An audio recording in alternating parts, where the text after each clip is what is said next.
Dear friends, आज देख रहे हैं हम संस्कृत का सॉल्यूशन, आपका जो बोर्ड का पेपर है उसका। तो चलिए स्टार्ट करते हैं। इसके लास्ट क्वेश्चन तक यानी कि 1 से लेकर 25 क्वेश्चन तक सारे सॉल्यूशंस बताऊंगा मैं आपको। और आपके सारे विषय डाल दिए गए हैं। ये लास्ट विषय था आपका। इसके सारे विषय आपके कंप्लीट 1 से लेकर 27 क्वेश्चन, 1 से लेकर 25 क्वेश्चन, 1 से लेकर 19 क्वेश्चन, जो जो विषय में जितने क्वेश्चन हैं सभी को सॉल्व कर दिया गया है। और सभी की लिंक इसी वीडियो के डिस्क्रिप्शन बॉक्स में CG sauce 10th class exam papers के नाम से जो पहली प्लेलिस्ट की लिंक है, उसी में आपको सारे सब्जेक्ट मिल जाएंगे। तो वहाँ पे आप देख करके अपने सारे सब्जेक्ट के आंसर्स लिख सकते हैं वहाँ पे। अब आपके पास जो है पूरे सॉल्यूशंस अवेलेबल करा दिए गए हैं। तो सबसे पहला क्वेश्चन जो है इसमें आपका ए ऑप्शन विद्या जो है इसको करेक्ट कर देना है। नेक्स्ट जो क्वेश्चन आएगा इसमें आपको जो है जम्बू फलानी को करेक्ट करना है। ठीक है, जम्बू फलानी के बाद में जो नेक्स्ट क्वेश्चन है इसमें जो है सेकंड वाला ऑप्शन यानी कि ग पार्ट का जो सेकंड वाला जो हरा कलर कर रखा है हमने, ये आपको ऑप्शन करेक्ट करना है। इसके बाद में आ जाते हैं घ पार्ट में। तो घ पार्ट का आपको सेकंड ऑप्शन शिव करेक्ट कर लेना है। उसके बाद में अंगा पार्ट में आते हैं। तो अंगा पार्ट में वाल्मीकि वाला थर्ड ऑप्शन करेक्ट करना है। इसके आगे बात करें हम, तो रिक्त स्थानों की पूर्ति जो करनी है, इनमें कौन कौन से शब्द आएंगे आपके सही। तो यहाँ पे ऑप्शंस दिए गए हैं। तो यहाँ पे आपका ये वाला जो टिक कर रखा है ये आपको भर देना है। दूसरे क्वेश्चन में ये वाला क्वेश्चन आंसर सही रहेगा। तीसरे में ये करेक्ट करना है। चौथे में सत्यवान भरना है। इस तरह से जो जो टिक कर रखे हैं हमने वही भरने हैं आपको। और नेक्स्ट वाले में आपको विशालह भर देना है। इसके बाद आते हैं सेक्शन सी में, जिसमें आपको मैच करने थे। तो यहाँ पर हमने देखिए कलरफुल मैचिंग कर रखे हैं ताकि आपको कोई दिक्कत ना हो। तो इसको इससे मैच कर देना ग पार्ट से पहले वाले को। दूसरे वाले को आपको अड़ा पार्ट से मैच कर देना है। यानी कि पहला वाला जो है आपका वो ग पार्ट से मैच हो जाएगा। दूसरा वाला जो है आपका अड़ा पार्ट से मैच हो जाएगा। तीसरा वाला जो है ये क पार्ट से मैच हो जाएगा। चौथा वाला ख पार्ट से। और पांचवा वाला घ पार्ट से मैच हो जाएगा। तो सभी को मैच कर रखा है, आप देख रहे हैं यहाँ पे। इसके बाद आ जाते हैं हम आपके सत्य असत्य में। तो सत्य में है आपका सारे सत्य हैं इसमें। तो पहला भी सत्य है, दूसरा भी सत्य है, तीसरा भी, चौथा भी और पांचवा भी, सारे सत्य हैं। ये आपको ध्यान रखना है। और आपको इसी तरह से आंसर्स आपको जो है बिल्कुल सारे मिल जाएंगे। ट वर्ण के वर्णों को लिखना था आपको। तो इस तरह से आपको सबके नीचे डैश डैश डैश आएगा। अगर आपने डैश नहीं लगाया तो आपका आंसर गलत हो जाएगा। ठीक है, तो ये है आपका ट वर्ण के आंसर। इसके बाद में आ जाते हैं आपका जो है इसमें निम्नलिखित शब्दों का संधि विच्छेद करना है। तो सह प्लस अक्षर जो है इसका पहले का हो जाएगा, दूसरे का कह प्लस ज हो जाएगा, और तीसरे में हो जाएगा सत प्लस जन। ठीक है, ये आपका आंसर हो गया। आ जाते हैं बी पार्ट में। तो बी पार्ट में आपका जो है इसमें बताना है संधि कर नाम लिखना है। संधि करना है और नाम लिखना है। तो संधि जो है इसका हो जाएगा शोकामय, और इसमें आ जाएगा दीर्घ संधि। दूसरा हो जाएगा मनोहरः, इसमें आ जाएगा विसर्ग संधि। और तीसरे में आ जाएगा तनिकटे, डबल ना है, आधा ना है और फिर बड़ा ना है, तनिकटे, और इसमें आ जाएगा व्यंजन संधि। तो आपको दो करने हैं, कोई भी आपकी मर्जी है, आप जो करना चाहें। इसमें भी आपको दो ही करने हैं और दो ही के मैंने आंसर दिए हैं। इसमें प्रतिदिनम में दिन दिन या प्रतिदिन बोलते हैं, इसमें अव्ययी भाव समास है। और पंचवटी में 5 वटों का समाहार या 5 वृक्षों का समूह बोल सकते हैं, इसमें द्विगु समास है। ठीक है, ये लिख देंगे, आपका पूरा करेक्ट हो जाएगा। उसके बाद आते हैं चौथे क्वेश्चन का बी पार्ट में। तो बी पार्ट में कोई भी दो करने थे तो दो हमने कर रखे हैं। इसमें क्या करना है, सामासिक जो पद बनाइए तथा नाम लिखिए। तो इसका सामासिक पद पीताम्बर हो जाएगा और समास का नाम बहुब्री हो जाएगा। इसका जो सामासिक नाम हो जाएगा राम लक्ष्मण, और इसका द्वंद्व समास आंसर हो जाएगा। आगे बढ़ते हैं नेक्स्ट क्वेश्चन में। तो यहाँ पर जो है आंसर इसमें आपको देने हैं कि निर्देश के अनुसार बताना था कि यानी कि मनस शब्द का तृतीय विभक्ति और तीनों वचन लिखने हैं।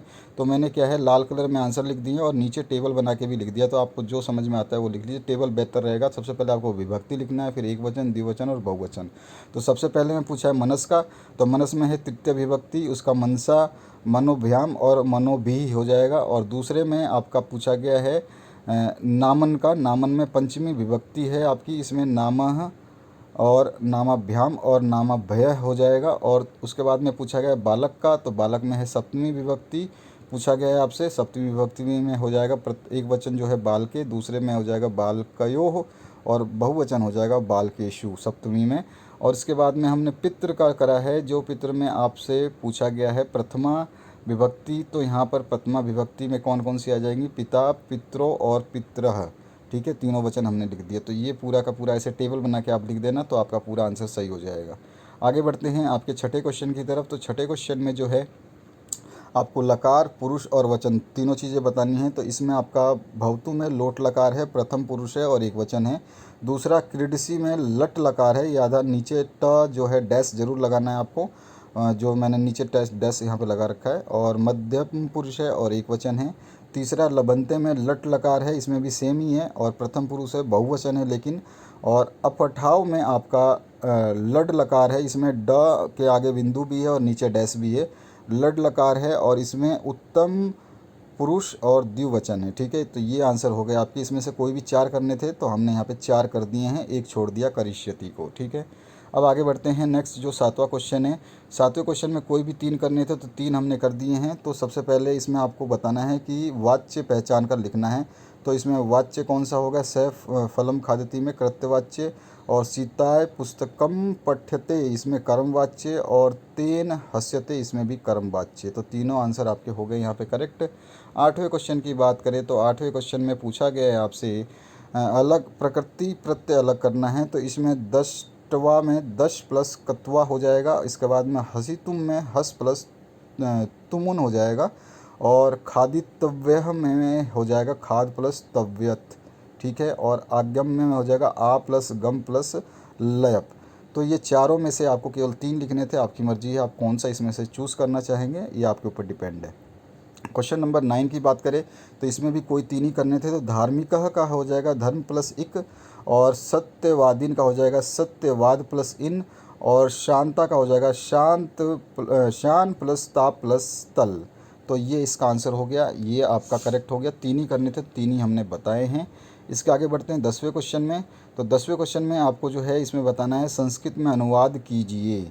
तो सबसे पहले गंगा हिमालय से निकलती है, तो यहाँ पे इसको गंगा भी लिख सकते हैं या फिर यही वर्ड सेम यूज़ कर सकते हैं, गंगा हिमालयात निह सरती। ठीक है, ये आ जाएगा। आज मेरा जन्मदिन अग मम जन्मदिनम अस्ति। और अगला है सत्य बोलो तो सत्यवद। इसके बाद में कालिदास कवियों में श्रेष्ठ कवि हैं, तो कविषु कालिदास श्रेष्ठ अस्ति।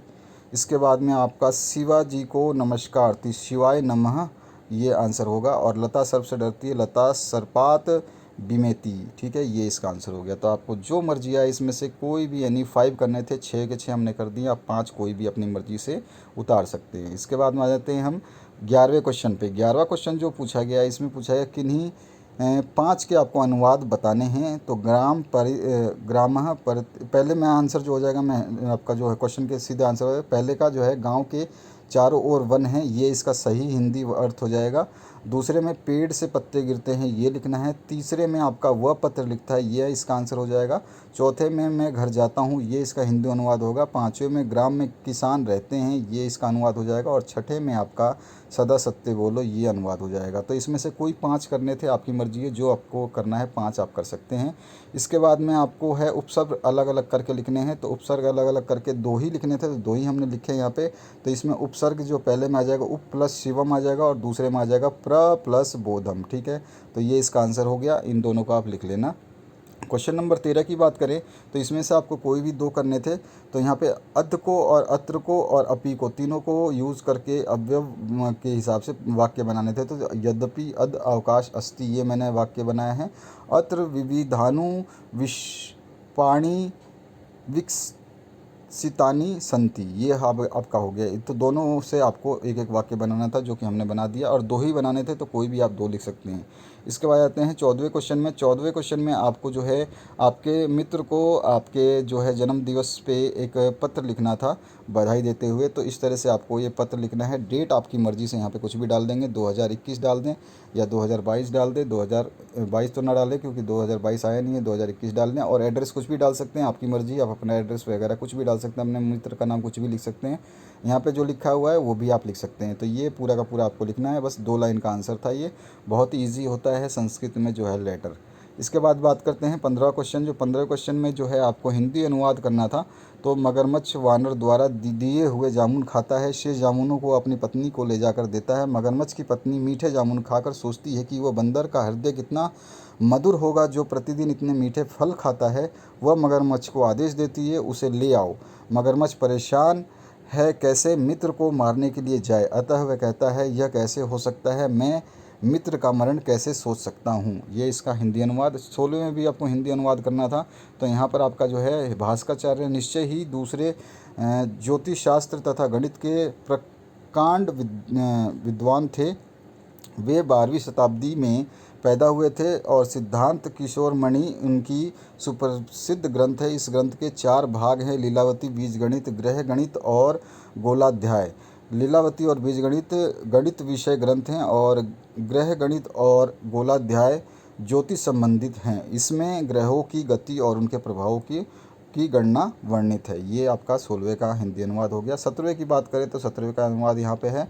17वें में इस प्रकार आपस में युद्ध करने में लगे होने पर असुरों के विष बुझे हुए शास्त्रों से डरी देवेंद्र की सेना भागने लगी। अकेले बोधिस्वरूपी सुरेंद्र ही रथ के द्वारा असुरों की सेना को रोककर युद्ध में ठहरे रहे।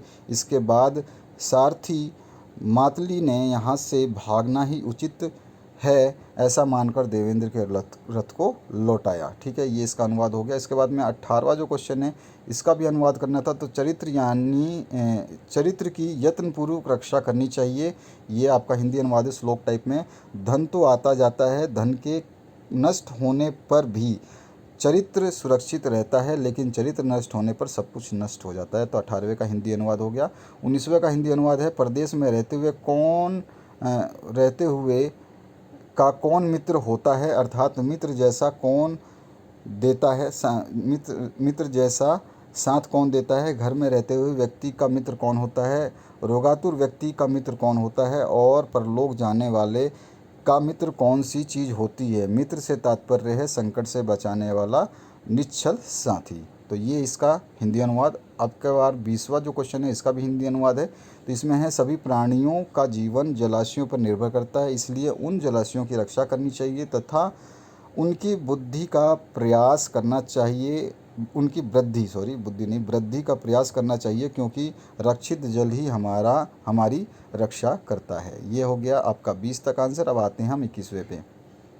21वें में आपको कोई भी 2 श्लोक लिखने थे जो आपकी इस क्वेश्चन पेपर में ना हो, तो मैंने अपनी मर्जी से 2 श्लोक लिखे हैं। आप अपनी बुक से कोई भी 2 श्लोक लिख सकते हैं। इसके बाद में 22वें क्वेश्चन में आपको कोई भी 2 आपको जो है छोटे से आपका जो जिनको बोलते हैं क्या 20वें क्वेश्चन में श्लोक जैसा ही होता है, लेकिन उसको हम कुछ और बोलते हैं, मेरे को याद नहीं आ रहा। तो वो सत्यमेव जयते है, इसका अर्थ होता है सत्य की ही हमेशा जीत होगी। और धर्मो रक्षति तो इसका हो जाएगा धर्म की जो रक्षा करता है उसकी रक्षा धर्म करता है। ये आपके बुक से लिखने थे, तो ये बुक से ही हैं आपके। इसके बाद में अगर हम बात करें नेक्स्ट क्वेश्चन की, 23वें क्वेश्चन की, तो यहाँ पर जो है आपसे पूछा गया है कि आपको उत्तर संस्कृत में लिखना है। तो महिला निज घाटान कुत्र स्थापयति स्म, तो विशाल खंडे यहाँ पे इसका आंसर हो जाएगा।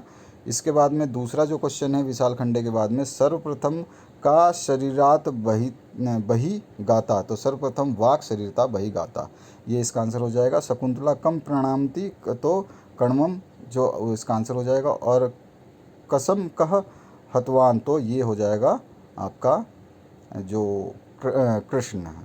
ठीक है, ये इसका आंसर हो जाएगा। उसके बाद में हम बढ़ते हैं, इसमें से 5 ही आप कोई भी 4 आंसर देने थे और 4 मैंने दे दिए।